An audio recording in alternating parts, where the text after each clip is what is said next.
उच्च शिक्षा के जिज्ञासुओं नमस्कार। आपका स्वागत है डॉक्टर पवन शुक्ला एजुकेशनलिस्ट के यूट्यूब चैनल पर। आप जानते हैं कि हम लोग यहाँ व्यवहार निर्माण के विज्ञान शिक्षा शास्त्र से संबंधित विभिन्न प्रकरणों की चर्चा कर रहे हैं।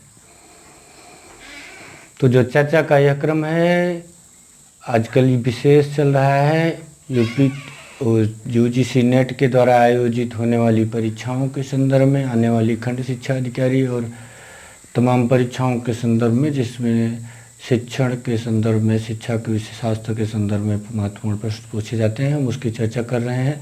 उसी क्रम में आज आगे बढ़ते हुए देखते हैं तो आज का जो प्रकरण है हमारा वह है अनुसंधान के रूप, यानी फॉर्म्स ऑफ रिसर्च। ये आपको जानना रिसर्च के संदर्भ में यूजीसी नेट फर्स्ट पेपर में तो स्पेशली बहुत ही महत्वपूर्ण होता है।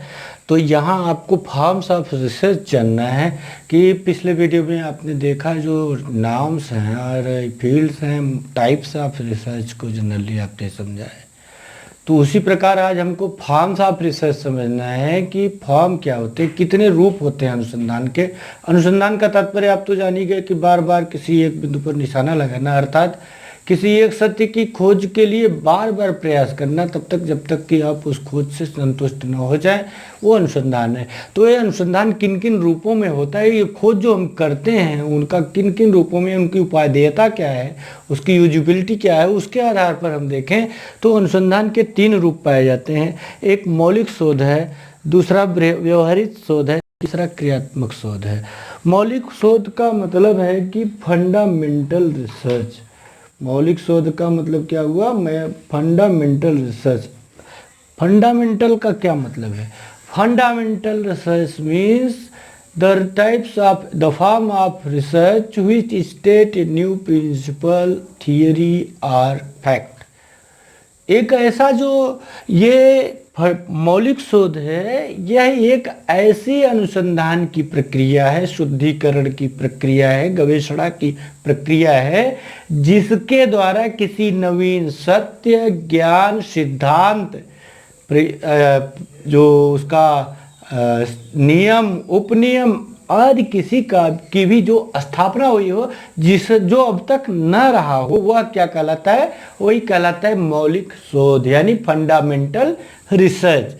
तो दूसरा क्या है? दूसरा है इसका फॉर्म व्यवहारिक शोध। ये पहला शोध पहला हो गया, और ये दूसरा है इसका फॉर्म जो है वो बिहेवियरल रिसर्च, और तीसरा है एक्शन रिसर्च। तो पहला तो आप देख लिए, बेसिकली आपको समझ में आया कि मौलिक यानी जो मूल है, मूल यानी जड़, जड़ यानी पूर्ण रूप से सत्य। तो जो सत्य है उस सत्य की स्थापना करना है, एक नए सत्य की खोज करना। मौलिकता हुई जिसमें उसका अपना है, यही मौलिकता है ना। मौलिकता का मतलब उस शब्द का तात्पर्य जहां भी लगेगा साथ में मौलिकता का भाव यही होगा कि उसका अपना, जो आप साइकोलॉजी की भाषा में, एजुकेशनल साइकोलॉजी में देखेंगे कि जिसे अल्पर्ट महोदय पर्सनालिटी की थियरी में प्रोप्रियम कहते हैं। प्रोप्रियम, जिसके द्वारा अपनापन प्रकट होता है। व्यक्ति का एक ऐसा गुण है जो व्यक्ति अपने आप को प्रकट करता है, अपनापन है, प्रोप्रियम है। पर्सनालिटी की थियरी आप पढ़िए, उसमें समझ में आएगा। तो यहाँ भी अपनापन है, मौलिकता है। इस शब्द को अगर आप मौलिक शब्द को समझ गए तो समझिए मौलिक शोध को समझ गए। मौलिक शोध क्या है? मूल धन इक, अर्थात जो उसका स्वयं का है, किसी और का कुछ नहीं, उसने बनाया है। ये जानते हैं कि शोध ज्ञान की प्रक्रिया, ज्ञान खोज की प्रक्रिया है। तो इसमें ज्ञान की खोज की जो प्रक्रिया का परिणाम होगा, उसका जो स्वयं अपना होगा, वही मौलिक शोध है, वही फंडामेंटल रिसर्च है।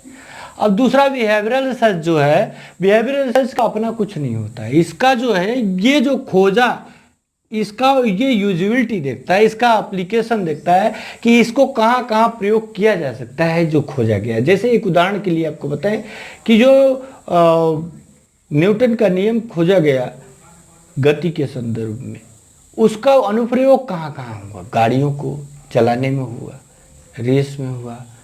वाट्स ने खोजा, जेम्स वाट का जो भाप का नियम बनाया, उससे भाप की खोज से उन्होंने क्या किया? एक मौलिक शोध किया कि भाप का इंजन बनाया।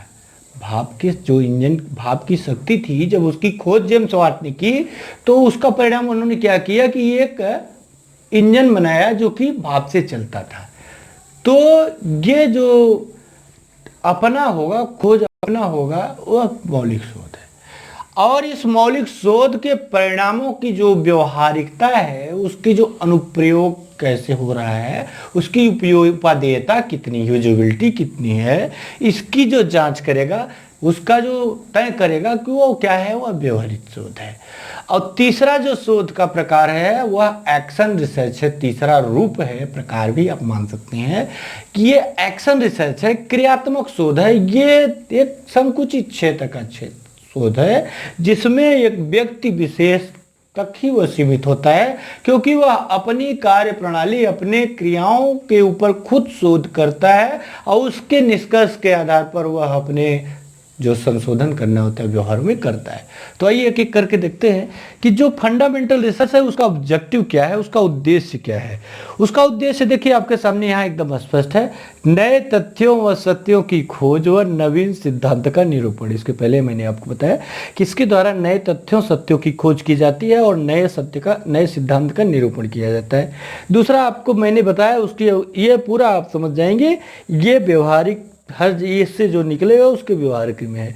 ये अनुप्रयोग को तय करता है और इसका जो है ये नवीन सिद्धांत, मतलब ये जो है इसके निरूपण को देखता है कि जो निरूपण सत्य का किया गया है उसका वर्तमान में क्या अनुप्रयोग है, उसकी क्या उपादेयता है, उसका क्या जो है लक्ष्य है। इस तरह से इसको देखा जाता है। उसके बाद देखिए जो तीसरा है, हमने पहले ही बताया कि क्रियात्मक एक्शन। क्रियात्मक का मतलब क्रिया के संदर्भ में शोध। तो क्रिया किसकी होगी? अपनी है, आपकी है, आपके संस्थान की है, ऑर्गेनाइजेशन की हो सकती है। तो जिसका भी आप नाउन के रूप में यूज करते हैं उसकी कुछ क्रियाएं होंगी, एक्शंस होंगे, और उनके जो एक्शन के संदर्भ में रिसर्च होगा वो एक्शन रिसर्च होगा। इसमें अपनी कार्यप्रणाली में सुधार लाना इसका उद्देश्य होता है।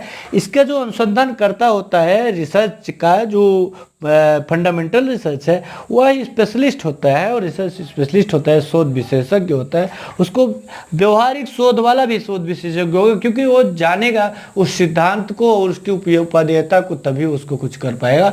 अगली बात है कि जो थर्ड एक्शन रिसर्च में शोधकर्ता कौन है, उसमें शोधकर्ता स्वयं होता है, स्वयं का शोध करना होता है। इसके बाद जो इसकी समस्या है, समस्या इसकी जो चुनी जाती है वह समस्या व्यापक होती है, मौलिक होती है, और उस समस्या का बाह्य मूल्यांकन आवश्यक होता है। समस्या क्या है इसके संदर्भ में हम आगे बात करेंगे। समस्या नामक प्रकरण में जब आप बात करेंगे तब आपको समझ में आएगी समस्या क्या है। अभी फिलहाल मैं इतना तो आपको इशारा कर ही देता हूँ कि समस्या का तात्पर्य है जो किसी प्रश्नवाचक चिन्ह के साथ वाक्य आ जाए, स्टेटमेंट एक विथ ए क्वेश्चन मार्क, तो वो आपकी समस्या है। और समस्या जो ली गई आपके द्वारा रिसर्चर, एज ए रिसर्चर, उसका जो वाह्य मूल्यांकन भी होना चाहिए। उसको उसके उस क्षेत्र के विशेषज्ञों के द्वारा उसका मूल्यांकन होना चाहिए।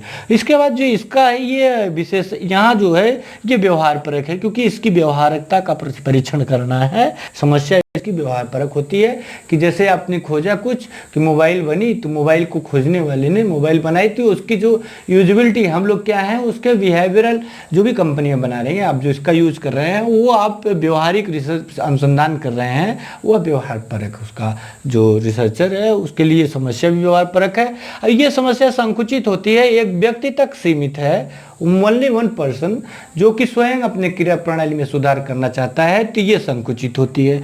इसके बाद बात करें इसकी परिकल्पना के संदर्भ में, हाइपोथेसिस के संदर्भ में, आप जानते हैं कि हाइपोथेसिस किसी समस्या के संभावित कथन का हल होती है।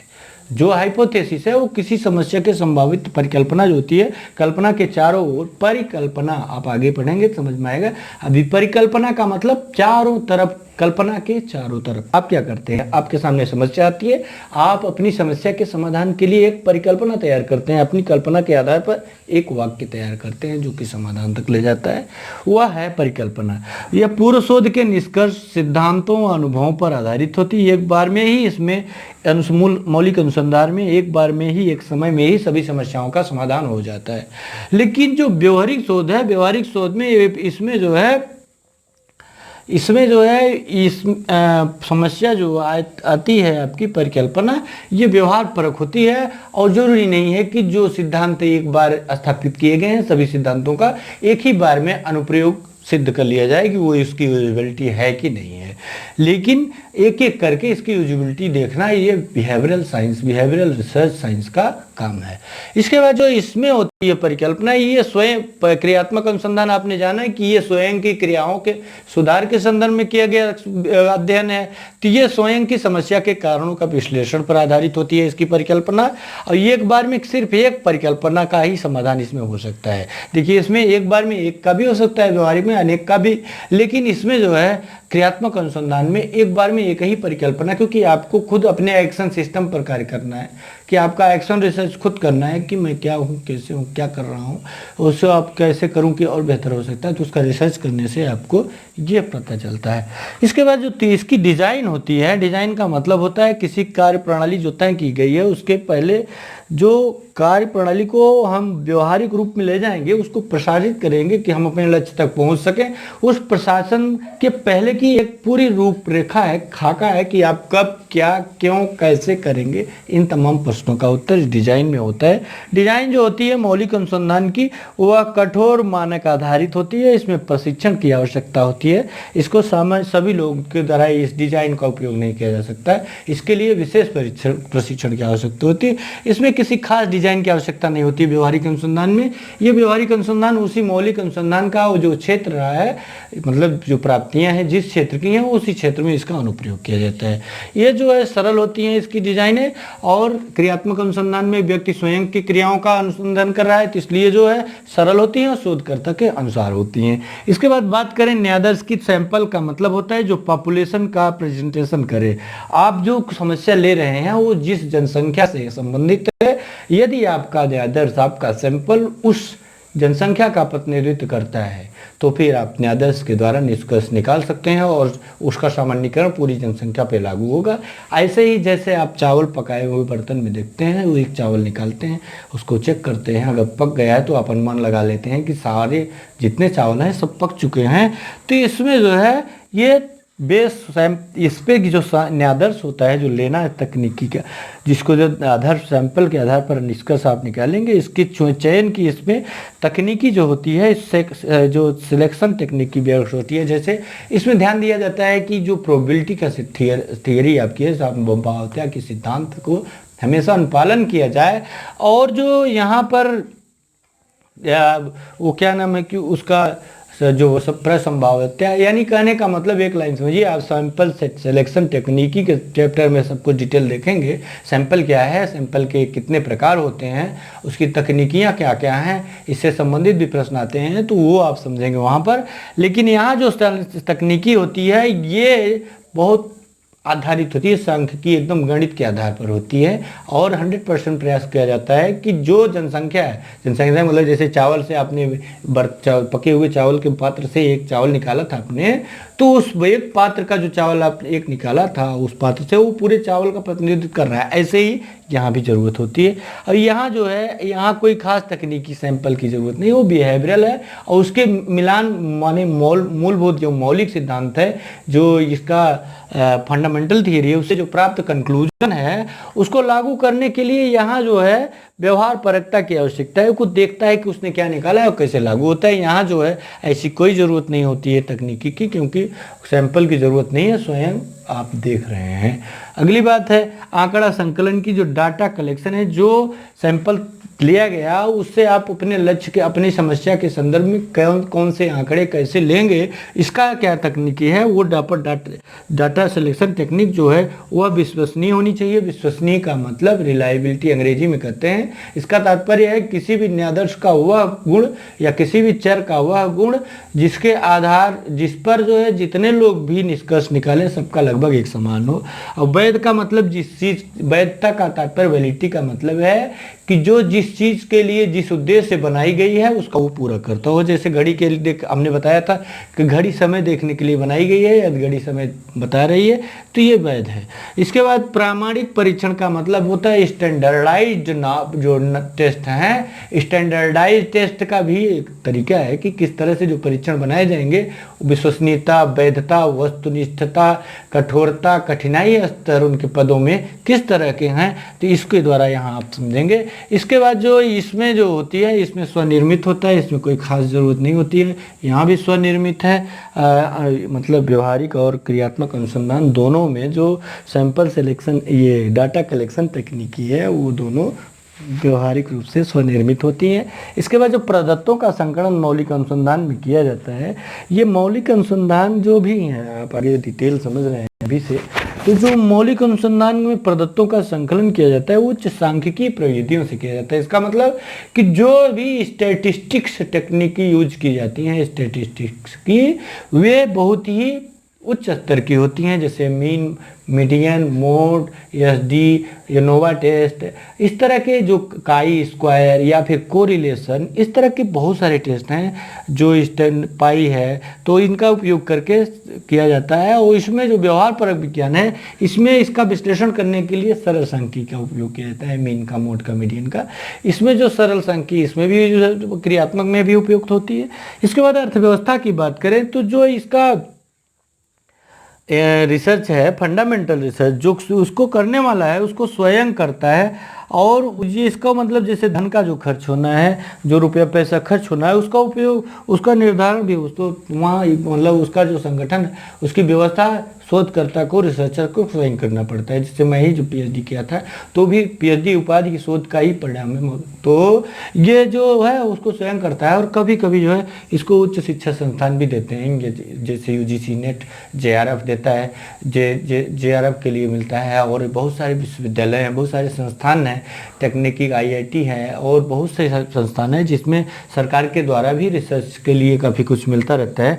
तो ये जो है अर्थव्यवस्था मौलिक अनुसंधान का है। इसमें व्यवहारिक में स्वयं आपको करना है। आप मोबाइल टेस्ट करना चाहते हैं, व्यवहार विज्ञान का अध्ययन है, आप पैसा स्वयं खर्च करेंगे या फिर किसी का लेके, लेकिन वो खरीदा जाएगा, कंपनी आपको स्वयं टेस्ट करने के लिए नहीं देगी कि आप खर्च आपका हो और आप ही उसको देखें। और यहाँ भी एक्शन रिसर्च में भी स्वयं इसका खर्च देखा जाता है। इसका जो क्षेत्र होता है, क्षेत्र की बात करें तो जो मौलिक अनुसंधान है, इसका जो क्षेत्र है वो बहुत ही व्यापक है। यहाँ आपने देखा कि जो नए तथ्य सत्यों की खोज की जाता है, एक नए सत्य की स्थापना की जाती है। इसके लिए अब कहाँ, किस क्षेत्र से हो, कौन कौन से उपकरण लगे, कौन कौन से सहायक यंत्र लगे, आपको कितने डाटा लगे, कितना समय लगे, कितना धन लगे, कितना सब कुछ जो कुछ तय करना है, ये व्यापकता के साथ होता है। यहाँ व्यापकता नहीं होती है व्यवहार विज्ञान में। ये जो बिहेवियरल रिसर्च है, व्यवहारिक अनुसंधान है, व्यवहारिक शोध है, इसमें जो है ये बहुत व्यवहार परक होता है और इसमें भी व्यक्तिगत होता है, इसमें तो ज़्यादा लोगों के लिए नहीं होता है। अगली बात है महत्व की बात करें तो महत्व या नए तथ्यों की खोज के लिए होता है फंडामेंटल रिसर्च, और बिहेवियरलिटी जो है ये तो यूजबिलिटी तय करता है। और ये जो एक्शन रिसर्च है, एक्शन रिसर्च के द्वारा जो है व्यक्तिगत कार्य प्रणाली में सुधार आता है, जिसे आप कैसे आप अपने ऊपर आप एक्शन रिसर्च कर सकते हैं कि आपको जो बातें समझ में आती हैं और भूल क्यों जाती हैं, उसका कारण आप स्वयं बता सकते हैं। लेकिन अगर जैसे मैं मुझसे आप पूछेंगे तो मैंने मेरा जो शोध कार्य था वह जो था सीधा सीधा स्टडी हैबिट, वैल्यू और एजुकेशनल अचीवमेंट पे था। तो मैं आपको बिना देखे बता दूंगा कि जो आपका कंसंट्रेशन पावर है वह बस जितनी देर आप सुन रहे हैं इतनी देर तक आपको आत्मसातीकरण की ओर ले जाता है। और जब तक कोई प्रत्यय आत्मसात नहीं हो जाता, यानी आप 3H शार्ट में समझें तो 3H की बात जो करते हैं कि हेड, हार्ट, हैंड। अगर कोई भी बात आपके हेड माने मस्तिष्क में जाती है और हार्ट तक नहीं जाती तो समझिए यहीं से उड़ जाना है। उसको हार्ट तक जाना चाहिए, यानी भाव तक जाना चाहिए, हृदय तक जाना चाहिए।